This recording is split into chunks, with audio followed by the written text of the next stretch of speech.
Bharatiya Janata party विधायक एवं Bhajpa media विभाग के प्रभारी रणधीर शर्मा ने कहा कि पिछले 1-1.5 महीने के घटनाक्रम से जो हिमाचल प्रदेश में कांग्रेस समर्थक विधायकों की संख्या 43 से घटकर 34 पर आ गई है, उससे हिमाचल प्रदेश कांग्रेस पार्टी के नेताओं में निराशा और हताश है और मुख्यमंत्री समेत वह सभी नेता निराशा हताशा के कारण इतनी बौखलाहट में है कि वह आए दिन निम्न स्तरीय बयानबाजी कर रहे हैं।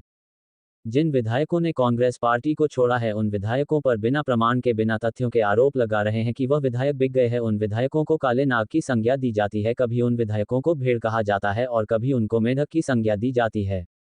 उन्होंने कहा कि भारतीय जनता पार्टी का मानना है कि कांग्रेस पार्टी के नेताओं, विशेषकर मुख्यमंत्री, जो निराधार तथ्यहीन आरोप लगा रहे हैं, क्योंकि मुख्यमंत्री स्तर के नेता को बिना तथ्यों के आरोप लगाना शोभा नहीं देता। या तो अपने आरोपों के साथ प्रमाण दें, अन्यथा इस बयानबाजी को तुरंत बंद करें।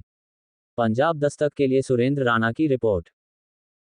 जनता पार्टी का मानना है कि पिछले 1-1.5 महीने के घटनाक्रम से जो हिमाचल प्रदेश में कांग्रेस समर्थक विधायकों की संख्या 43 से घटकर 34 पर आ गई है, उससे हिमाचल प्रदेश कांग्रेस पार्टी के नेताओं में निराशा है, हताशा है और मुख्यमंत्री समेत वो सभी नेता निराशा हताशा के कारण इतनी बौखलाहट में है कि वो आए दिन निम्न स्तरीय बयानबाजी कर रहे हैं। भारतीय जनता पार्टी पर और उनको छोड़कर गए विधायकों पर बिना प्रमाण के, बिना तथ्यों के आरोप लगा रहे हैं। कभी कहा जाता है कि वो विधायक बिक गए, कभी कहा जाता है वो विधायक काले नाग निकले, काली भेड़ें निकली, कभी उनको मेंढक की संज्ञा दी जाती है।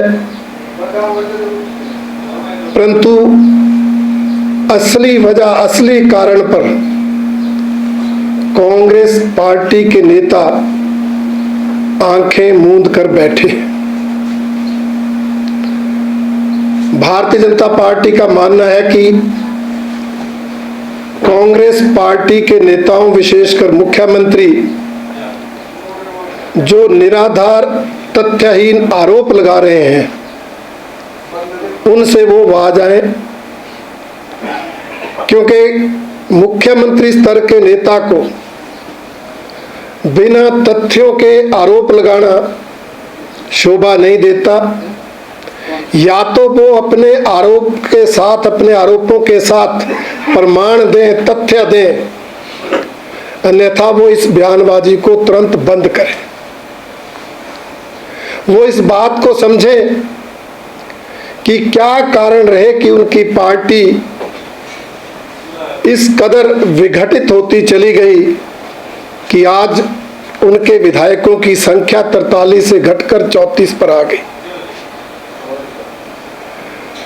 अब वो विधायक अपने अपने विधानसभा क्षेत्रों में हैं और खुलकर अपनी बात कर रहे हैं।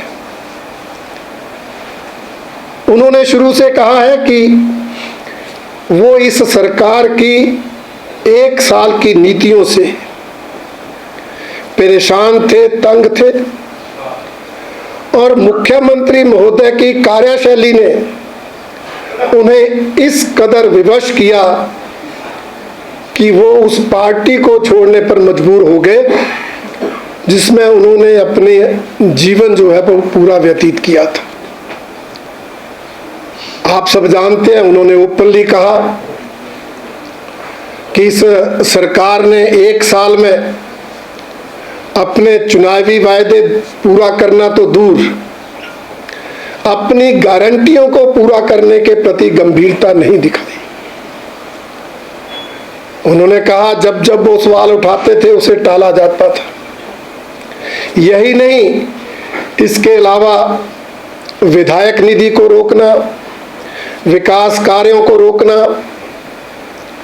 और विधायकों के माध्यम से होने वाले छोटे छोटे कामों पर भी जो है वो रोक लगा देना, ये वो कारण थे जिसके कारण वो लोग विवश हुए।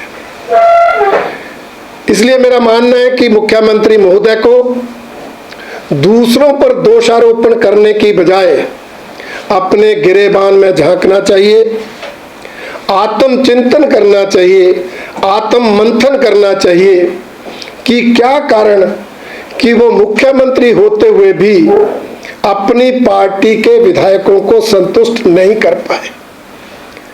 इसलिए मैं उनसे यही कहना चाहूंगा कि वो तथ्यहीन आरोप लगाकर, निराधार बयानबाजी करके जनता के बीच हास्य का पात्र ना बने।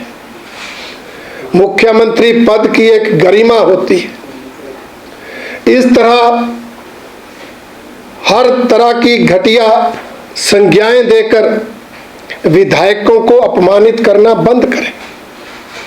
विधायक कोई व्यक्ति ही नहीं, विधायक एक संस्था है। वो ऐसे घटिया शब्दों का इस्तेमाल करके विधायक की उस संस्था को, जिसके वो भी सदस्य हैं, उसको अपमानित कर रहे हैं और उस जनता को अपमानित कर रहे हैं जिसने विधायक को चुना है। और विधायक अपनी जिम्मेवारी को समझते हैं।